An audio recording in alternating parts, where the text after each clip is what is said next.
Effects. Ultra Key. So, Ultra Key is a very cool thing, because keying itself has been a problem area for quite a long time. In order to separate something, we had to calculate the video, send it to After Effects, separate it in After Effects, and then send the video to Adobe Premiere. We did this before the advent of Ultra Key. It appeared exactly at the moment when CUDA hardware acceleration appeared, and when the Premiere engine began to be rewritten to 64-bit. It happened in version CS5, 5 before the advent of Creative Cloud. Then came the Ultra Key, and it was very cool, because I had to separate a lot at the time. This feature saved me and shortened the project development period by an entire work shift, because keying took a very long time. Therefore, everything has become much easier with Ultra Key. How does keying happen now? Now we will look at an example of an ideal key that we will never encounter in our life, but we will start with it. Let's take a video with a person who is on a green screen, create a separate sequence for it, and turn on the transparency grid. Next, we move the Ultra Key to it. Next step is that we need to specify which key, it is color, we want to isolate. In this case, we have a completely uniform green background. We click on the green background using the pipette or the key color parameter. Then it will disappear. The only thing that we can take a closer look is the borders. When we will zoom in frame, we will see that we don't have good enough key, because we see a checkerboard for it. We have a parameter such as output in order to evaluate the quality of a key. Now this parameter has the resulting video with background, etc. In order to estimate the quality of a key, we need to change output to alpha channel. In principle, the result is normal, but not white enough, and there are defects in some places. It's enough to do just one thing.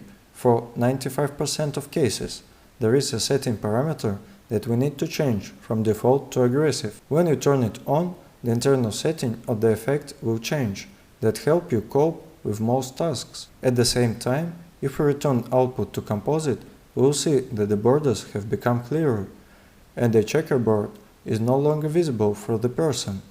For compression, we return setting to default, where we see the borders as double lines, and translucency in some places. The green screen gives a green tint, so the objects will be partially transparent, and if we change setting to aggressive again, we will get an almost perfect result. The main thing is that we make a clear border. There are no holes on the object itself. In general, it's quite a satisfactory key, but there is a minus, an unnecessary thing got into the frame. Such situation often occur when you shot real keys and something gets into the frame. A light device, the edges of a green screen, because it doesn't always hang on a full wall. There are folding green screens, and you, for example, wanted to quickly spread it out on the street and shoot the person. As a result, you need to remove things that shouldn't get into the frame. Then you do the following. It would seem that you need to use a mask on the Ultra Key.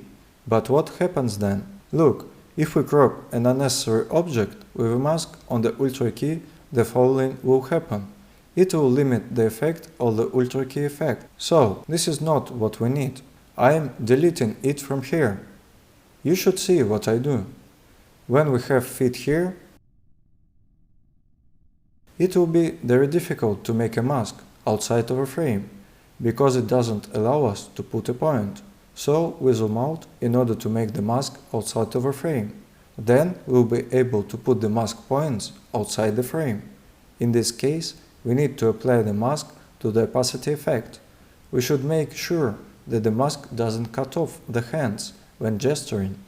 Now we have a completely good key to work with. We can edit a background to it by adding, for example, blue color mate. Also, if we want to make the background less boring and monotonous, we can apply a blur to it, an artificially created gradient.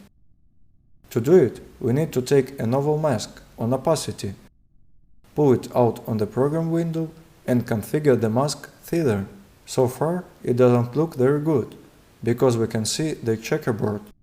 But as soon as we turn it off, we will have a uniform background gradient. So, we made a keying of our presenter and mark him for the background. Also, we can deal with a more complex key. For example, that's it. This key is closer to reality. And if we apply an ultra key to it, even with aggressive setting, and turn on output alpha channel, we will see that a gray field has appeared in the corner, something that didn't key in. We can see it if we look in the composite output, but if we put the background here, there will be noise at this corner.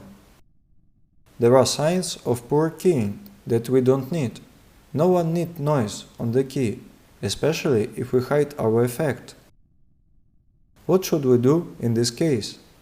In this case, we will have to conjure a little, because the green screen is never uniformly highlighted in real life.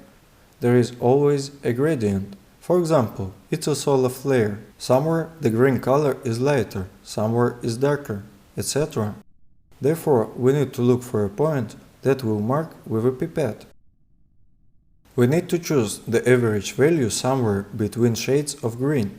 For example, in our case, the green color in the corner drops out. So, we need to click somewhere between the dropped out and the real green color. Then, we look at the alpha channel. Here you see, it's already pure. The corner has no noise.